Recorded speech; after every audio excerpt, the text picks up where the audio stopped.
Hai semua, ketemu lagi dengan aku Herman Saleh. Di video kali ini, aku akan melanjutkan cerita tentang diriku. Oke, silakan kalian support channel ini dengan cara subscribe, like, dan share ke media sosial kalian dan teman-teman kalian. Dan jangan lupa tekan tombol loncengnya agar kalian mendapatkan notifikasi atau video terbaru dari kami. Oke, di part kedua ini aku beri judul Pengurusan Ibuku. Setelah pulang dari Solo, kami pun tiba di Kerinci. Di saat ku tiba di depan gang menuju rumahku, aku sudah melihat ambulan yang membawa ibuku saat kami di Solo tadi. Dan ayahku pun meminggirkan mobilnya, dan kami pun tiba di rumah sambil berjalan melewati gang. Setibanya di rumah, kulihat ibuku diletakkan di suatu tempat tidur dengan dihiasi kain-kain yang digantung. Di sana aku hanya biasa, karena aku tidak mengerti dengan semua itu. Semua keluargaku sedih, diam, sedangkan aku pergi keluar dan bermain dengan teman-temanku. Hingga esok paginya, saat aku sudah mandi, kakakku yang nomor 3 menyuruhku untuk mencium ibuku. Di situ aku lalu naik ke atas tempat tidur itu dan kucium ibuku. Kulihat ibuku tak bergerak sedikit pun. Tapi aku juga tidak mengerti. Dan hari mulai menuju pukul 8 WIB. Dan tetangga-tetangga mulai berdatangan untuk mengurus jenazah ibuku. Di saat itu, ibuku dimandikan di bagian belakang rumahku. Singkat cerita, ibuku pun selesai dimandikan. Lalu masuklah ke tahap mengafani. Di situ aku digendong oleh tetanggaku.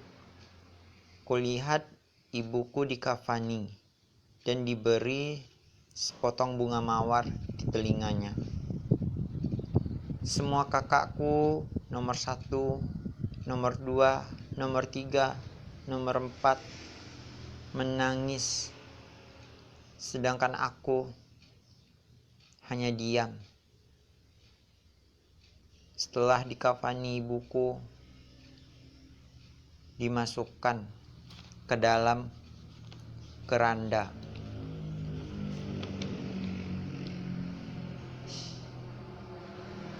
Jenazah di situ kulihat semua orang berdoa dan satu orang memimpin doa tersebut. Setelah itu pun ada pun ceramah singkat yang diberikan oleh pemimpin doa tadi. Setelah itu ibuku pun dibawa ke masjid dan disolatkan. Di sana singkat cerita, dan ibuku pun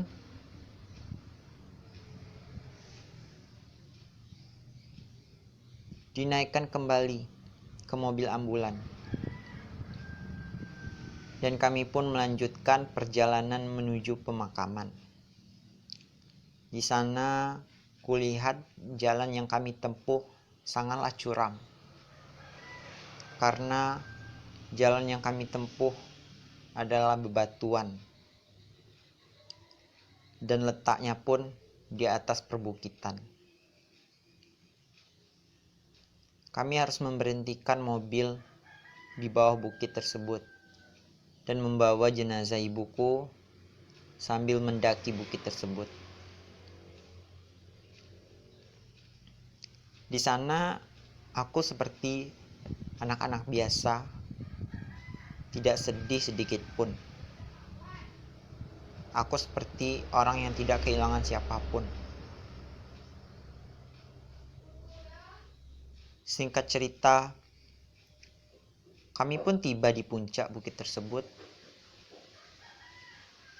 dan kulihat di atas bukit tersebut sudah digali lubang yang berbentuk persegi panjang. Dan para tetangga dan keranda ibuku pun diletakkan di sebelah lubang itu. Tiba-tiba orang pun mengangkat kain yang ditutupi pada keranda ibuku. Di situ kulihat ibuku akan dimasukkan ke dalam. Aku ingin bertanya kepada keluargaku, tetapi tiba-tiba tetanggaku memanggilku untuk aku bermain dengan temanku. Di situ aku lupa dengan pertanyaan yang ingin kukatakan pada keluargaku.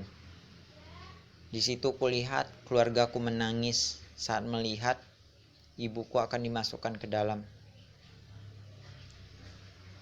kuburan itu.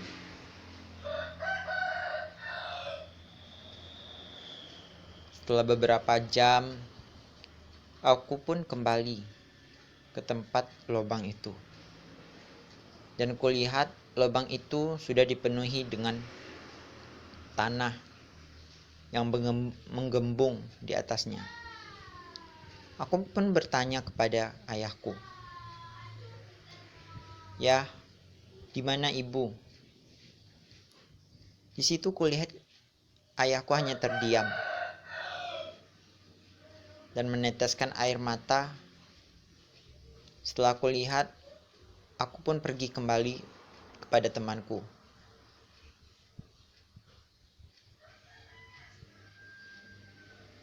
Yang aku ingat tentang ibuku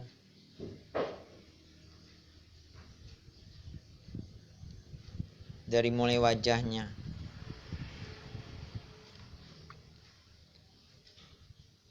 setelah semua keluarga aku berdoa dan menangis di kuburan ibuku. Tak lama kami pun pulang ke rumah.